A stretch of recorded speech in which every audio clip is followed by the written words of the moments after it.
Hello everyone, Amit Yadav here and इस video में हम लोग डिस्कशन करने वाले हैं क्लास 12th की फिजिक्स। और क्लास 12th की फिजिक्स में जो चैप्टर रहेगा current electricity and current electricity का ये पार्ट 3 है। पार्ट 1 एंड 2 मैं ऑलरेडी अपलोड कर चुका हूं, तो अगर आपने पार्ट 1 एंड 2 नहीं देखा है सो प्लीज उसे जाके पहले वॉच करें, देन आफ्टर आपको पार्ट 3 समझ में आएगा। ओके, सो चलिए वीडियो की स्टार्टिंग करते हैं। मैंने जैसे कि बताया कि ये वीडियो किस क्लास के लिए है, क्लास 12th के लिए है। और ये पार्ट कौन सा है वीडियो का, वैसे मुझे लिखने की आवश्यकता थी नहीं, बट मैंने फिर भी आपको बता दिया है। एंड जो चैप्टर था वो आपका करंट इलेक्ट्रिसिटी। ओके, आपकी कोई अगर रेफरेंस बुक है, आप किसी और बोर्ड से हो, यूपी बोर्ड से हो या सीबीएसई बोर्ड से हो, मैटर नहीं करता, मे बी रेफरेंस बुक में किसी और नंबर पे आता हो, सो डज नॉट मैटर। आपको पूरे टॉपिक कवर हो जाने चाहिए, पूरा मटेरियल कवर हो जाना चाहिए, मैटर नहीं करता चैप्टर का नंबर कौन सा आता है। एनीवे, सो इस वीडियो में जो डिस्कशन करने वाला पार्ट है वो मैं बता दूं, जब आप हम लोग पार्ट 2 कंप्लीट किए थे सो हमने आपको बताया था कि ड्रिफ्ट वेलोसिटी का फॉर्मूला निकाला था, ड्रिफ्ट वेलोसिटी के बारे में बताया था। एंड सारी चीजें नहीं बता सकता, क्या क्या बताया था, टाइम वेस्ट होगा। एंड ड्रिफ्ट वेलोसिटी के बाद में जो फॉर्मूला निकाला था डिडक्शन ऑफ ओम्स लॉ, जब हम लोग पढ़ रहे थे relation between drift velocity and current, तो वहां पर डिडक्शन ऑफ ओम्स लॉ का फॉर्मूला, जो फॉर्मूला था उसे प्रूव किया था। एंड जब मैंने बताया था कि ओम्स लॉ का फॉर्मूला आप इजिली यहां से प्रूव कर सकते हो, एंड अब उसी फॉर्मूले वैसे ही कुछ फॉर्मेट रहेगा और हम लोग एक नया कुछ सीखने वाले हैं। और वो नया क्या सीखने वाले हैं, हम लोग पढ़ने वाले हैं रेसिस्टिविटी का फॉर्मूला, या फिर ये कह सकते हो कि रेसिस्टिविटी के बारे में पढ़ने वाले हैं। तो आपने, चलिए हेडिंग लगा लेते हैं फिर बात करते हैं। तो हेडिंग लगा लीजिए रेसिस्टिविटी, हेडिंग डाल ली होगी सभी ने, रेसिस्टिविटी। रेसिस्टिविटी के बारे में थोड़ा बहुत आपने 10th क्लास में पढ़ा था। वो थोड़ा बहुत क्या पढ़ा था, आपने सिर्फ इतना जाना था कि किसी भी कंडक्टर का, अगर वो कंडक्टर मेटेलिक है, मेटल से बना हुआ है, सिंपल सी बात है, कंडक्टर मेटल से बना होगा, एंड वो डिपेंड करेगा, उसकी जो रेसिस्टिविटी है वो डिपेंड करेगी उसके टाइप ऑफ मटेरियल पे, एंड ऑल्सो डिपेंड करती है टेम्परेचर पे। तो टेम्परेचर के बारे में हम लोग अभी बात नहीं करेंगे, अभी हम लोग ये बात करेंगे कि क्या रेसिस्टिविटी मटेरियल पे डिपेंड करती है, और डिपेंड करती है तो कैसे, यही जानने की कोशिश करेंगे। ठीक है, तो रेसिस्टिविटी का मतलब आप 10th क्लास से जानते हो ऑलरेडी कि रेसिस्टिविटी किस पे डिपेंड करती है, मटेरियल पे डिपेंड करती है। तो हमको पता क्या है, कुछ चीजें हम पहले से जानते हैं। We know that, this is my favourite sentence, हमें सब पता है, बट ऐसा पॉसिबल नहीं है। Okay, so we know that, हम क्या जानते हैं, हम ये जानते हैं, हम लोगों ने एक फॉर्मूला पढ़ा था, I is equal to V D E A N भी बोल सकते हो। ओके, सो ये फॉर्मूला पढ़ा था, this is the relation between current and drift velocity. And आपको पहले से ड्रिफ्ट वेलोसिटी का फॉर्मूला पता है, V D is equal to क्या होता था, small E capital E upon M and tau, this is relaxation time. Okay, so now इस Vd का वैल्यू यहां पे अगर आप पुट करते हो तो I is equal to Vd की जगह पे वैल्यू रखोगे तो क्या निकल के आने वाला है, E square E upon M and साथ में ए एन, और क्या आने वाला है, टाउ। एक चीज आप और भी जानते हो, क्या आपने ई इज इक्वल टू पढ़ रखा था, V अपॉन एल। ठीक है, अगर हमने कोई कंडक्टर लिया है और कंडक्टर का लेंथ हम लोग क्या लेते थे, L लेते थे, potential difference between the end of the conductor, तो आपका जो इलेक्ट्रिक फील्ड निकल के आता था वो क्या निकलता था, E is equal to V upon L. ये आपको ऑलरेडी पता है, आप पहले से जानते हो। ठीक है, मुझे बार बार बताने की जरूरत है नहीं आपको। ओके, सो ठीक है, ये आपको पहले से पता है। तो आपके पास फॉर्मूला बनेगा जाके I इज इक्वल टू, इसको थोड़ा ठीक से लिख देते हैं, आपका बन जाएगा एन ई स्क्वायर, एंड साथ में E की जगह पे क्या आने वाला है, V, एंड V अगर आपने इसका वैल्यू पुट किया होगा तो M के साथ L का क्या हो जाना है, मल्टीप्लाई हो जाना है। एंड आप मल्टीप्लाई ना करके इसको कुछ इस फॉर्म में लिखो, टाउ, और इसको हम लोग लिखते हैं ए अपॉन एल, कुछ ऐसे। ठीक है, अब देखो ये क्या लिखा हुआ है, ए अपॉन एल, और ये आपका वी है।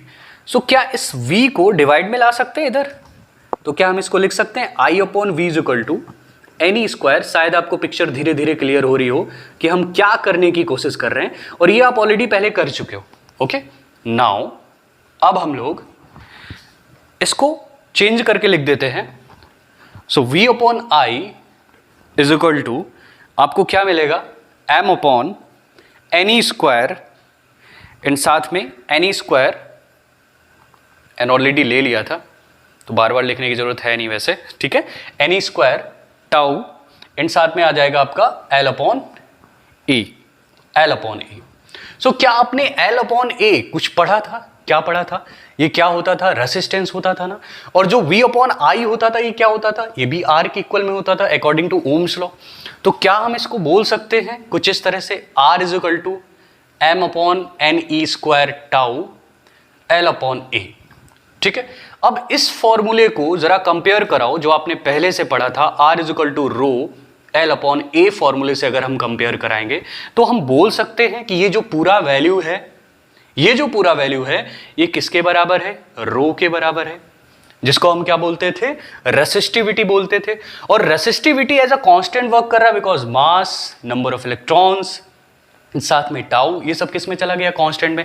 एंड ऑलरेडी ये जो पूरा वैल्यू है ये भी किस में गया? कांस्टेंट में, क्योंकि v upon I is equal to हम लोगों ने क्या पढ़ रखा है? कांस्टेंट। तो हम शॉर्टली लिख सकते हैं v upon I is equal to constant. ये है आपका deduction of Ohm's law.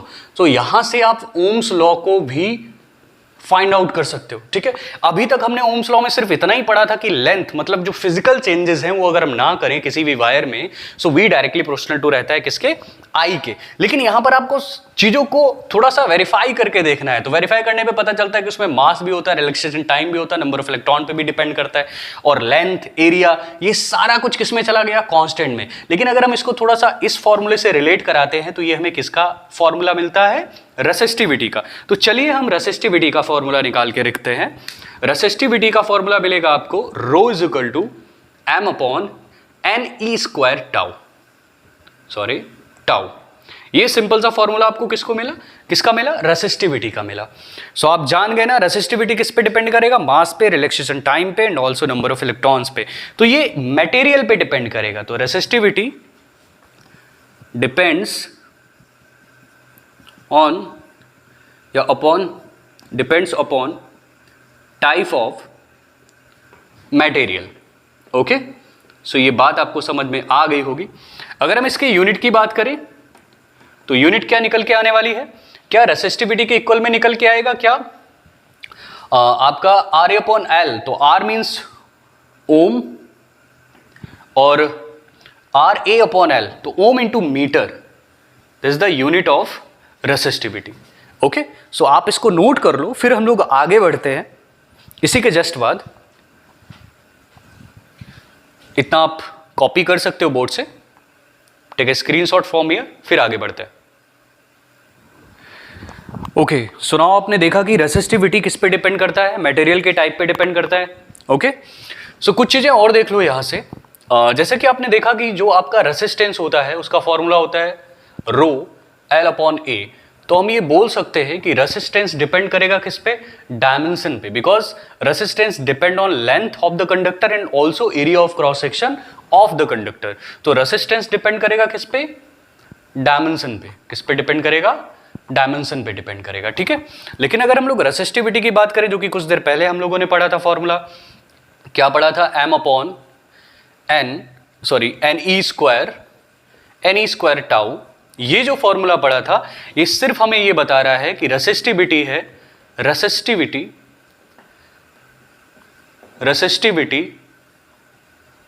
Only depends upon type of material. ये डायमेंशन पे डिपेंड नहीं करेगा, type of material. Okay, so resistivity only depends upon type of material. So resistivity only type of material पे depend करेगा, लेकिन जो आपका resistance होगा वो डायमेंशन पे डिपेंड करेगा। आगे चल के हम लोग जानेंगे किस तरह से डायमेंशन पे डिपेंड करेगा। ओके, सो नाउ इसके बाद एक टॉपिक आता है कंडक्टेंस। शायद आपने पढ़ा हो कंडक्टेंस। ओके, इसके बारे में बात कर लेते हैं। कंडक्टेंस के बारे में बात कर लेते हैं। एक्चुअल में कंडक्टेंस क्या है? रेसिस्टेंस का ही अपोजिट है। कंडक्टेंस को मे बी कोई भी सिंबल हो सकता है, आप इसको दिखा सकते हो कुछ इस तरह के सिंबल से। Okay, sigma is equal to 1 upon R. Resistance का जस्ट अपोजिट क्या है? Conductance. Okay, so conductance is equal to होगा 1 अपॉन आर। मतलब किसी भी लाइक ऐसे बोल सकते हो कि किसी भी मटेरियल का अगर कंडक्टेंस अच्छा है तो उसका रेसिस्टेंस क्या होगा? कम होगा, लेस रेसिस्टेंस होगा, तो वो इजीली एक गुड कंडक्टर होगा। ओके, सो कंडक्टेंस का जस्ट, रेसिस्टेंस का जस्ट उल्टा या फिर इसका जस्ट अपोजिट क्या होता है, कंडक्टेंस। अगर हम इसके यूनिट की बात करें तो सिंपल सा यूनिट निकल के आने वाला है। क्या यूनिट निकलेगा? इसका यूनिट एक अलग से बनाया जाता है, इसको मोह बोलते हैं। जैसे ओम होता है, ओम, तो ओम का उल्टा क्या हो सकता है, मोह। ठीक है, और इसका जो ओम का सिंबल होता था ना, कुछ इस तरह से बनाते थे, तो इसका जस्ट अपोजिट सिंबल हो जाएगा कुछ इस तरह से।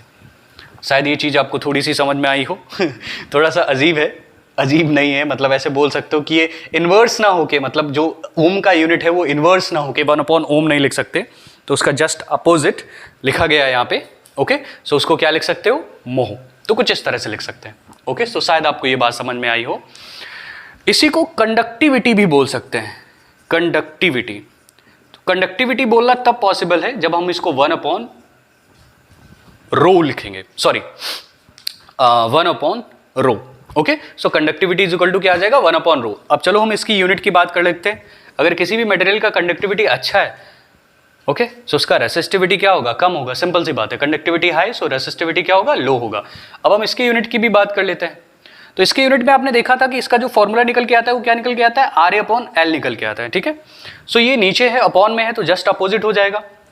अब हम इसको क्या लिख सकते हैं, ये 1/R है, तो सिंपल सी बात है, इसको लिखा जा सकता है मोह एंड इनटू आपका मीटर इनवर्स, क्या आएगा, मोह इनटू मीटर इनवर्स।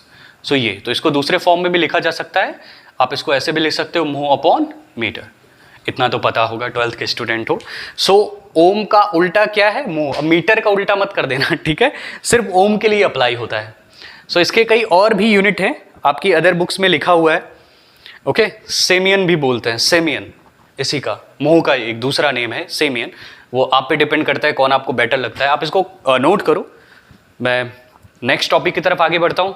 बोर्ड से मैं हट चुका हूँ सामने से, आप देख सकते हो क्या लिखा हुआ है बोर्ड पे, क्योंकि अगर मैं वहीं घूमता रहूंगा तो नोट नहीं कर पाओगे। ओके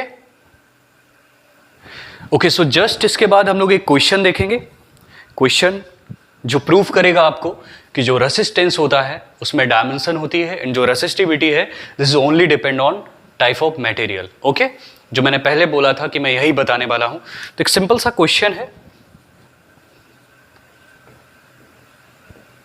आपको एक क्यूब लेना है, ध्यान से देखो, एक क्यूब लेना है आपको। सो क्यूब को कुछ इस तरह से बना लेते हैं। ओके, सो क्यूब ड्रॉ करना है आपको एक, एंड क्यूब की कुछ साइड है, ये इस साइड ले लेते हैं A, और इस साइड को ले लिया B। Okay, and this side is C। Okay, अब हम लोग क्या कर रहे हैं, फर्स्ट टाइम क्यूब में करंट इस साइड से एंटर कर रहे हैं और ऐसे निकल रहा है। इसके लिए हमें R1 फाइंड आउट करना है। क्या फाइंड आउट करना है, R1 रेसिस्टेंस। तो हम क्या R1 लिख सकते हैं कुछ इस तरह से, रो L/A, इस फॉर्मूले से। But in this case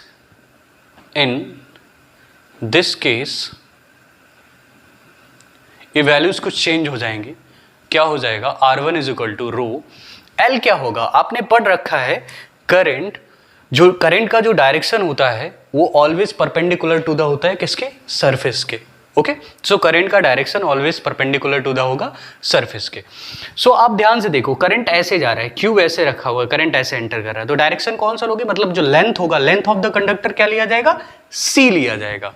okay, so the length of the conductor is C। अगर आपको एरिया लेना होगा तो ये वाला सरफेस है, सोच के देखो, तो इस वाले सरफेस में क्या आ रहा है, इस वाले सरफेस में ये जो साइड है ये किसके बराबर है, B के बराबर है, और ये वाली साइड किसके बराबर है, A के बराबर है, तो B इंटू A या AB लिख सकते हो। This is R1। तो शायद आपको थोड़ी सी पिक्चर क्लियर हुई होगी कि रेसिस्टेंस किस पे डिपेंड कर रहा है, डायमेंशन पे डिपेंड कर रहा है। एक दूसरा एग्जांपल ले लेते हैं। अब हम लोग क्या कर रहे हैं, करंट को कुछ इस तरह से एंटर करा रहे हैं, करंट यहां से एंटर हो रहा है और इधर निकल रहा है, और उस करंट को बोल देते हैं I2 करंट निकल रहा है, और इस I2 करंट के लिए आपको रेसिस्टेंस फाइंड आउट करना है R2 का वैल्यू फाइंड आउट करना है। ठीक है, तो R2 निकालते हैं, तो R2 इज इक्वल टू क्या हो जाएगा, रो।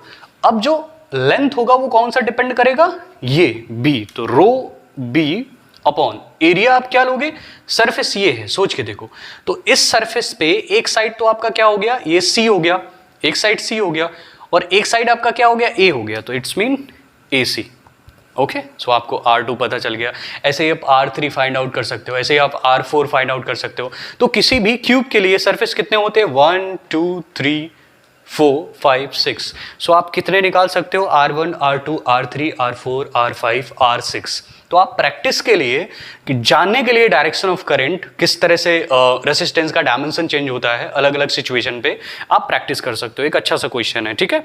यहां पे अगर आप चाहो तो सेंटेंस लिख सकते हो, एरिया परपेंडिकुलर होता है, लिखा देते हैं आपको, area always, area always perpendicular to the direction of flow of current, direction of flow of current. Okay, लिख लो यहां पे, area always perpendicular to the direction of flow of current, direction of flow of current. Okay, चलिए अब हम लोग आगे बढ़ते हैं। ओके, इसी के जस्ट बाद आपने नोट कर लिया होगा, इस बार मैं रब करने का टाइम जो भी है उसको नहीं मिनिमाइज कर रहा हूं। ओके, अब इसके जस्ट बाद हम लोग पढ़ने वाले हैं, नेक्स्ट हेडिंग लगा लो, एकदम शॉर्टली खत्म करना है इसको, बिकॉज इसके बारे में काफी चीजें आप पढ़ चुके हो पहले। Heating effect of electric current, ये आपको हेडिंग लगानी है, नेक्स्ट हेडिंग लगा लो, heating effect of electric current. Okay, so heating effect of electric current के बारे में मैं बस ज्यादा नहीं बताना चाहूंगा, इतना ही बताऊंगा कि अगर कोई कंडक्टर लेना है आपको और उस कंडक्टर के अंदर कौन भागता है, इलेक्ट्रॉन भागते हैं, वही पुरानी थ्योरी। ओके, इलेक्ट्रिक फील्ड के अपोजिट डायरेक्शन में भागते हैं इलेक्ट्रॉन। जब हम इसको किसी बैटरी से जोड़ते हैं, बिकॉज बैटरी इसको क्या प्रोवाइड करता है, पोटेंशियल डिफरेंस प्रोवाइड करता है। ओके, आपको पता है बैटरी पोटेंशियल डिफरेंस प्रोवाइड करेगा, पोटेंशियल डिफरेंस की वजह से जो इलेक्ट्रॉन है वो काइनेटिक एनर्जी के साथ क्या हो रहे होंगे, एक्सेलरेट हो रहे होंगे, और वो जो काइनेटिक एनर्जी है वो काइनेटिक एनर्जी कहीं ना कहीं बदल पा रही होगी इसकी हीट एनर्जी में। किसमें कन्वर्ट हो रही होगी, हीट एनर्जी में, और वो हीट एनर्जी कन्वर्ट हो रही होगी कहीं ना कहीं टेम्परेचर में। ठीक है, तो ये बात आपको थोड़ी सी समझ में आई होगी। अगर आप किसी भी कंडक्टर के साथ बैटरी जोड़ते हो, अगर ये कंडक्टर एट रूम टेम्परेचर पे रहता है तब भी इलेक्ट्रॉन घूमेगा, चलेगा, मूव करेगा, बट इतना ही ज्यादा नहीं, क्योंकि फ्री है। सो अगर रूम टेम्परेचर कुछ भी है 27, मे बी रूम टेम्परेचर 27 ही लेते हैं। इसके बारे में डिस्कशन हम लोग पहले पार्ट में कर चुके, तो यहाँ नहीं बताने वाला मैं ज्यादा। सो बस इतना जान लो कि जब किसी भी कंडक्टर के अंदर इलेक्ट्रॉन चलता है, मूव करता है, काफी टाइम तक अगर ये चलता है, आप ऐसे बोल सकते हो, if you flow the current of any electric circuit for maximum time duration, या फिर एक ज्यादा टाइम ड्यूरेशन तक किसी भी सर्किट में करंट फ्लो करते हो, सो आप देखते हो कि सर्किट हीटअप हो जाता है। वही होता है आपका heating effect of electric current. और heating effect of electric current के जो कॉजेज होते हैं, कॉजेज क्या होता है, बैटरी जोड़ने से पोटेंशियल डिफरेंस प्रोवाइड होता है, काइनेटिक एनर्जी के साथ एक्सेलरेट होते हैं इलेक्ट्रॉन, और वो अपना जो काइनेटिक एनर्जी है वो कहीं ना कहीं हीट एनर्जी में कन्वर्ट कर रहे होते हैं, और हीट एनर्जी टेम्परेचर को क्या करता है, राइज करता है, और वो टेम्परेचर राइज होता है किसका, किसी भी इलेक्ट्रिक सर्किट का।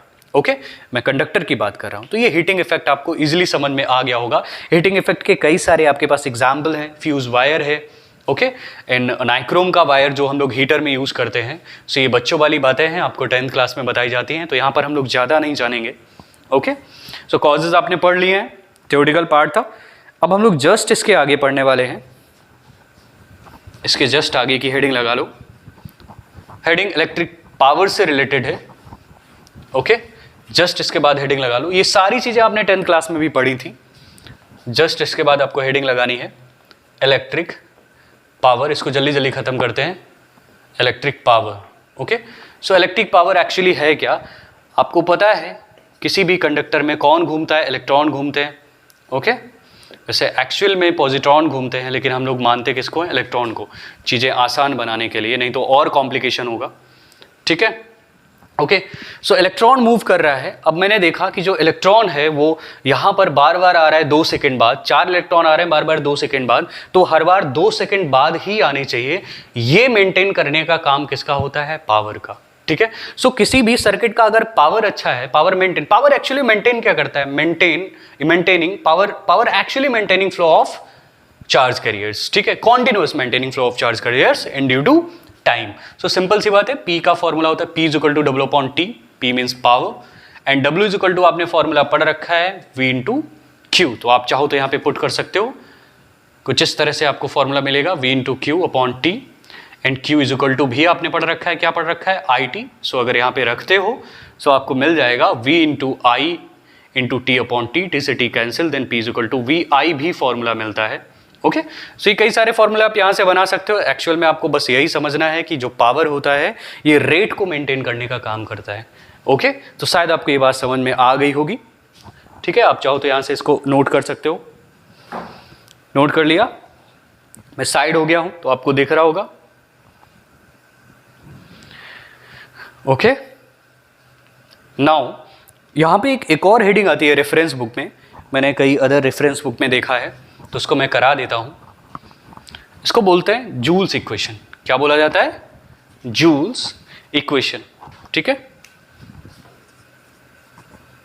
जूल्स इक्वेशन क्या है? जूल्स इक्वेशन जान लेते हैं इन शॉर्ट में। आपको क्वेश्चन नहीं करना है, आपके पास कुछ फॉर्मूले हैं। क्या है? W is equal to V into Q है, बिकॉज ये फॉर्मूला निकल के आता है V is equal to W upon Q से, जो कि आपका फॉर्मूला होता है किसका? इलेक्ट्रिक पोटेंशियल का। ओके, सो इस फॉर्मूले से आप इसको रिलेट कर सकते हो। W is equal to V into Q। आप कुछ वैल्यूज को चेंज करो। जो W is equal to V into Q है, क्या इसको W इज इक्वल टू लिखा जा सकता है? V की जगह पे हम क्या लिख सकते हैं? V is equal to I R पढ़ा हुआ है इंटू Q है, और Q इज इक्वल टू लिख सकते हैं क्या? IT। वैल्यू रखो आके यहाँ पे, तो W is equal to I square RT मिलता है हमको, एंड जो W है ये हीट एनर्जी के जस्ट इक्वल हो जाएगा I स्क्वायर RT। इसी को बोला जाता है जूल इक्वेशन। तो इतना टफ नहीं था, बहुत आसान था, लेकिन अगर एग्जाम में अलग से कहीं से लिख के आ जाता है कि जूल्स इक्वेशन को आपको राइट डाउन करना है, तो आप कंफ्यूज होगे कि भाई ये हम तो फर्स्ट टाइम सुन रहे हैं, जूल इक्वेशन क्या होती है। सो ये है आपका जूल इक्वेशन। एक्चुअल में वो जो वर्क डन है उसको हीट के फॉर्म में निकालना है, और अगर हीट का एक और यूनिट होता है, आपको पता है जूल होता है, लेकिन अगर उसी हीट को आपको कैलोरी में लिखना है सो आपको क्या करना पड़ता है? 4.8 से डिवाइड करते हो उसी वैल्यू को। ओके, अब हम लोग आगे बढ़ते हैं। इसको और भी तरह से लिख सकते हो, पता है ना और तरह से कैसे लिख सकते हो? I is equal to V upon R होता है ना, तो इसको लिखा जा सकता है I इज इक्वल टू क्या होता है? V अपॉन R, तो V square RT upon R square. So R से R कैंसिल हुआ, तो न्यू फॉर्मूला आपको मिलेगा S is equal to V square T upon R। ठीक है, वैसे कोई मतलब नहीं बनता, ये फॉर्मूले आपको पहले से आते हैं और आप कई सारे फॉर्मूले ऐसे क्रिएट कर सकते हो। ठीक है, ओके, बाकी कुछ वैल्यूज होती हैं। 1 किलोवाट आवर इक्वल होता है 3.6 इंटू 10 टू पावर 6 जूल के, तो ये सारी वैल्यूज आपको पता होना चाहिए। किलोवाट इक्वल होता है 1 किलोवाट इक्वल होता है 1000 वाट के, 1000 वाट के जस्ट इक्वल होता है। ये सब 10th में पढ़ाया जाता था। ओके, सुनाओ, इसको मैं रव कर देता हूं। अब हम लोग आगे बढ़ते हैं, वीडियो को आगे बढ़ाते हैं। अगर इस वीडियो में ड्यूरेशन थोड़ा सा ज़्यादा हो रहा होगा तो आगे जो आने वाला टॉपिक है वो नेक्स्ट पार्ट में हम लोग एक्सप्लेन करेंगे आपके लिए। हम लोग नहीं, हम ही, पता नहीं कौन सी आदत हो गई हम लोग बोलने की। एनीवे, सो जो नेक्स्ट टॉपिक रहेगा इसी के बाद हम लोग पढ़ने वाले हैं। हम लोग नेक्स्ट हेडिंग की तरफ बढ़ रहे हैं, और नेक्स्ट हेडिंग का नाम आपको बोर्ड पे दिख रहा होगा ऑलरेडी, इलेक्ट्रोमोटिव फोर्स। चलिए हम लोग डेफिनेशन की बात कर लेते हैं, जो मैंने ऑलरेडी बोर्ड पे लिख रखी है। Maximum potential difference between the terminals of a cell in open circuit. ये कब वर्क करेगा? जब सर्किट ओपन होगा और मैक्सिमम पोटेंशियल डिफरेंस होगा किसके? सेल के दोनों टर्मिनल्स के बिटवीन का। ये डेफिनेशन हो गई जो आपकी बुक्स में भी लिखी हुई है, लेकिन ये इजीली समझ में नहीं आती है। हम आपको बताते हैं, इलेक्ट्रोमोटिव फोर्स में आप फोर्स को पढ़ते हो, तो फोर्स को पढ़ने के अकॉर्डिंग आपको लगता है कि इसका जो यूनिट होना चाहिए वो न्यूटन होना चाहिए, और ये किसी टाइप का क्या है? फोर्स है। बट एक्चुअली में ऐसा है नहीं। ओके, मैं आपको बताता हूं ये है क्या। इसका यूनिट क्या निकल के आता है? इसका यूनिट निकल के आता है, ईएमएफ का यूनिट निकलता है वोल्ट, और जहां पर हमको ईएमएफ गिवन रहता है वो हम बैटरी के साथ वोल्ट के साथ लिख देते हैं, 10 वोल्ट 20 वोल्ट इसका मैग्नीट्यूड रहता है। सो यहां से एक बात तो क्लियर होती है कि जो इलेक्ट्रोमोटिव फोर्स है एक्चुअली में किसी भी तरह का कोई फोर्स नहीं है। ये क्या होता है, जो चार्ज कैरियर होता है ना, तो चार्ज कैरियर की तो एबिलिटी होती है मूव करना, और वो इजिली मूव कब कर पाता है? जब उस चार्ज कैरियर को किसी पोटेंशियल डिफरेंस के बिटवीन रखा जाता है, या फिर यूं कह सकते हो उसके एनर्जी के लेवल में वेरिएशन लाया जाता है, तब ये क्या करना चालू करता है? मूव करना चालू करता है। अगर इलेक्ट्रिक फील्ड का डायरेक्शन इस साइड होगा, बार बार वही बातें बतानी पड़ रही हैं आपको। सो इलेक्ट्रिक फील्ड के अपोजिट डायरेक्शन में क्या करता है? मूव करता है। कोई भी चार्ज कैरियर ले लेते हैं, ओके। से जब ये मूव कर रहा है, सो मूव तो करेगा ही क्योंकि आपने पोटेंशियल डिफरेंस क्रिएट करा है, लेकिन उस टाइम इस पर एक फोर्स लगता है। मैं बार बार कह रहा हूं फोर्स लगता है, बट ये उस फोर्स को फील नहीं कर पाता है, डिडक्ट नहीं कर पाता है, और वो फोर्स एट द इंस्टेंट इसको पुल करने के लिए लगता है, ठीक है, सॉरी पुश करने के लिए लगता है, इसको पीछे से क्या करता है? धक्का देता है, ठीक है। सो वही जो फोर्स है ना, वही इलेक्ट्रोमोटिव फोर्स है, लेकिन उसको फोर्स के फॉर्म में नहीं लिखा जा सकता है। तो इन शॉर्ट आप अगर ईएमएफ के बारे में लिखना चाहते हो, ईएमएफ के बारे में लिखना चाहते हो, तो आप बोल सकते हो it is responsible for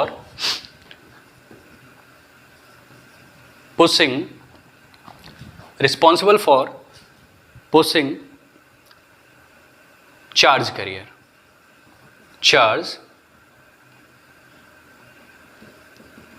carriers, okay. तो शायद आपको बात समझ में आ गई होगी।